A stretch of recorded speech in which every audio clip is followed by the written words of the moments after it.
Hello, welcome to Getting Real with Hillary. Okay, this is bad lighting. All right, I may re-record this, but if I don't, you're going to see it. Um, so I haven't been recording because my internet has not been working, and I have been very frustrated by that. Also, my phone wasn't working, and I realized the extent to which I'm out of business without my technology, and they were both bad, and so, a lot of things happened, and I decided to use it for good and take a break. But I'm still sitting here waiting for the cable company after 4 days, and I hope I get the call while I'm recording this. So, anyway, keep looking at my phone. All right, so welcome to some of you who are new subscribers. I noticed a whole bunch of new subscribers on my website, and I looked to see that I got my little blog post published in the Center for Mindful Self-Compassion's e-letter or newsletter. And so welcome everybody, and thank you to that group. I advise you to all check it out. It's a whole organization, I'm assuming devoted for mindful self-compassion. And that's definitely what I need today because I have been feeling like a crazy lunatic. I guess that's a double. You don't need both words, but really, I have been so crazy with not being able to phone or text, or I couldn't get on the Verizon because when you call them, they send you a text. And then when I would click the text, I couldn't get on the internet because my phone was dead. I needed a new SIM card. Who knew? So after trying to reach them for days, I finally had to go to the store and got the new SIM card. So hopefully the phone will work. And then the same thing with the cable. I was on with them, and because my phone wasn't working, it kept dropping the call, and I'd have to call back and start all over. And then I went to get a new modem the next day, waited in line for an hour. That wasn't to fix the problem. And then I called up, and they were like, "Oh, you need a visit." Well, this was last Thursday, and they couldn't get me until today. So I'm just like, okay, I'll use it as a vacation. But, there's something about waiting on lines for help when you get disconnected and then you got to wait again that makes me feel like I'm 2 years old and I just want to cry. So that's the way I've been feeling. The other exciting thing that happened was this old boyfriend came back about a month ago, and I might have shared about him. And all right, I got the tissues so I can cry. He was like, "You're the love of my life, la la la," like saying everything I ever wanted to hear, right?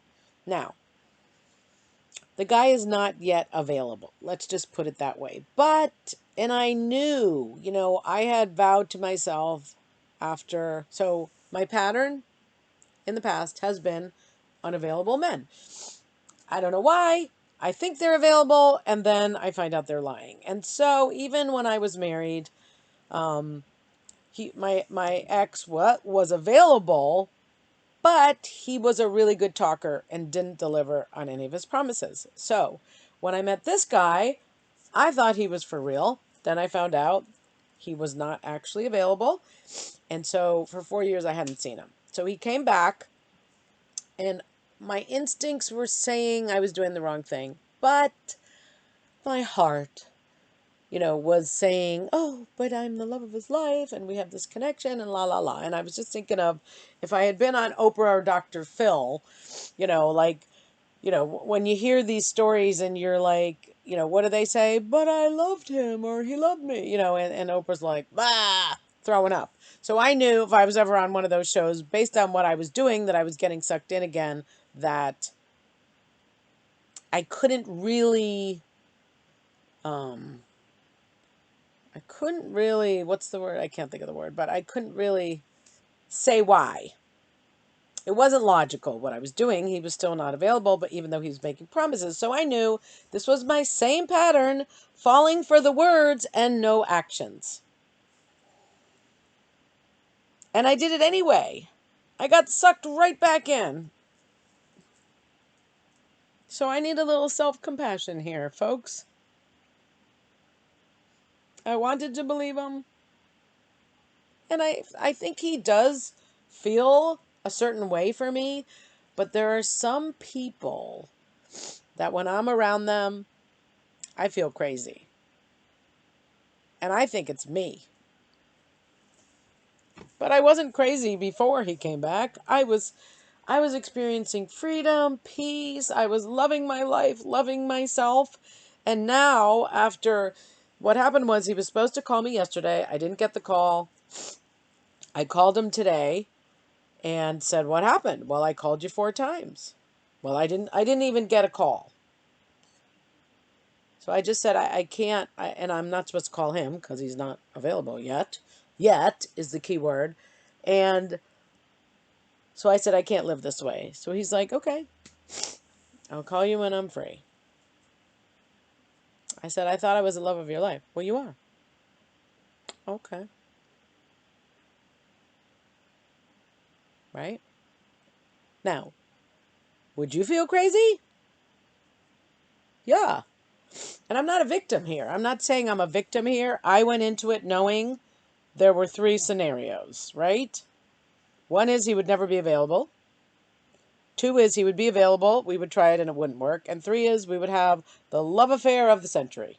So I was hanging in for the third. Well, we didn't even get to 1, 2, or 3. Maybe we got to 1. I don't know. But it doesn't matter. The point is I went for it. I needed to heal this. And I realized that there's something about that guy that makes me doubt myself. And that's the way it was when I was married. That's what my book's about. Like, I called you. Okay, but I didn't get it. And I didn't know what was wrong. And I'm not supposed to call you. So I'm crazy all night. Didn't sleep, wondering, is he dead? What happened? And I can't live that way. So I'm not. It's over.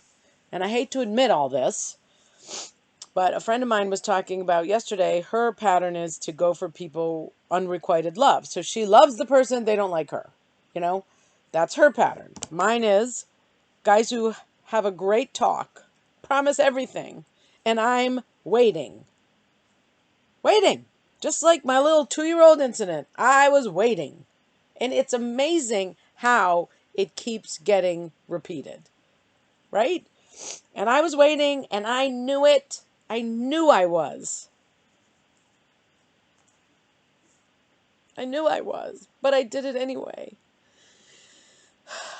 And I knew I had to go through that. I had to experience it so that I didn't somehow. I just had to go through it. So, trying to be self-compassionate. And now there's a clear end and I'm free. I don't have to watch the clock and hope I get the call and know I can't call back and when's the next time and he's going to have 15 minutes or whatever. It's like the whole thing was just stressful. And like the last time with him, I called that excitement, but it was stress.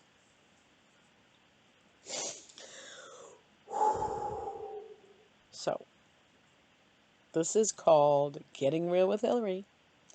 And the reason why I'm doing this is because I was born a negative person. And I didn't know why, but I'm using that negativity as a gift for other people who may have been born that way, who looks at the bad side of things.